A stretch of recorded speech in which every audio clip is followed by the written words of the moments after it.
ময়মনসিংহের ফুলবাড়িয়া উপজেলা ৮ নং রাঙামাটিয়া ইউনিয়নের ২ নং ওয়ার্ডের হাতিলটি স্কুল মাঠে সোমবার রাতে এক বিশাল জনসভা ও দোয়া মাহফিল অনুষ্ঠিত হয়। সাবেক প্রধানমন্ত্রী দেশনেত্রী বেগম খালেদা জিয়ার রোগ মুক্তি কামনায় এবং স্থানীয় নেতাকর্মীদের সঙ্গে মতবিনিময় করার জন্য এই সভার আয়োজন করা হয়।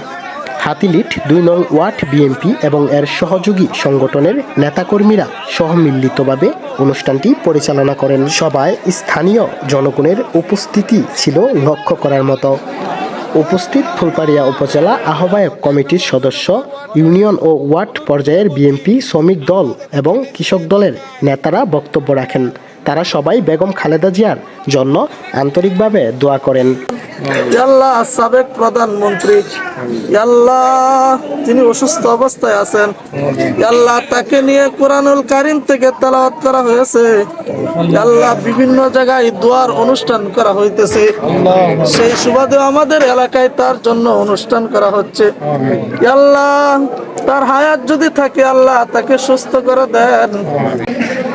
সারা বাংলার দানের শীষে জিয়া তুমি আসো মিশে, আমাদের গণতন্ত্রের মাতা ম্যাডাম খালেদা জিয়ার রোগ মুক্তি কামনায় আজকের এই ২ নং ওয়ার্ড কর্তৃক আয়োজিত কর্মী সমাবেশ তথা দোয়া মাহফিল অনুষ্ঠানের আজকের জনতার একাংশ সবাইকে জানাচ্ছি ৮ নং রাঙামাটি ইউনিয়ন বিএনপির পক্ষ থেকে আন্তরিক সালাম, শুভেচ্ছা এবং অভিনন্দন।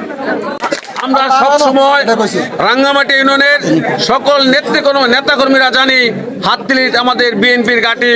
হাতদিলির কেন্দ্রে আমরা সবসময় ধানের শীষ পাস করি। আমাদের ধানের শীষে আমরা যেহেতু বিএনপির প্রতীক হচ্ছে ধানের শীষে, আপনারা সকলেই ধানের শীষে ঐক্যবদ্ধ থাকবেন। সামনের নির্বাচনে ধানের শীষকে বিপুল ভোটে বিজয়ী করবেন। সবার কাছে আমার অনুরোধ থাকবে, ধানের হিসাব প্রতীকে সব দ্বিধাদ্বন্দ্ব ভুলে ধানের হিসাব প্রতীকে সবাই একটা করে ভোট দিবেন। আজে বাজে যাই করে একটু সামান্য কিছু ভুলের জন্য 5 বছরের মধ্যে একটা সমস্যা হয়ে যাবে। সবার কাছে অনুরোধ থাকবে, ধানের হিসাবের মধ্যে একটা করে ভোট দিবেন, এটা করজোর অনুরোধ করি। আমাদের ময়মনসিংহ দক্ষিণ জেলা বিএনপির যুগ্ম আহ্বায়ক, ফুলবাড়িয়া উপজেলা বিএনপির আহ্বায়ক জনাব আখতারুল আলম ফারুক সাহেব ধানের শীষ মার্কায় মনোনয়ন পেয়েছে। আমরা সকলেই হিংসা বিদ্বেষ ভুলে গিয়ে ৮ নং রাঙামাটিয়া ইউনিয়ন থেকে ৯টি ওয়ার্ড থেকে আমরা কাঁধে কাঁধ মিলিয়ে বক্তারা ফুলবাড়িয়া উপজেলা বিএনপির যুগ্ম আহ্বায়ক আখতারুল আলম ফারুক সাহেবের পক্ষ থেকে উপস্থিত সকলের প্রতি সালাম জানান। এই সাথে তারা দলীয় সকল কার্যক্রমে সবাইকে ধানের শীষের পতাকা তুলে ঐক্যবদ্ধ থাকার আহ্বান জানান। মোহাম্মদ জহিরুল ইসলাম, জেএসবি টিভি, ফুলবাড়িয়া, ময়মনসিংহ।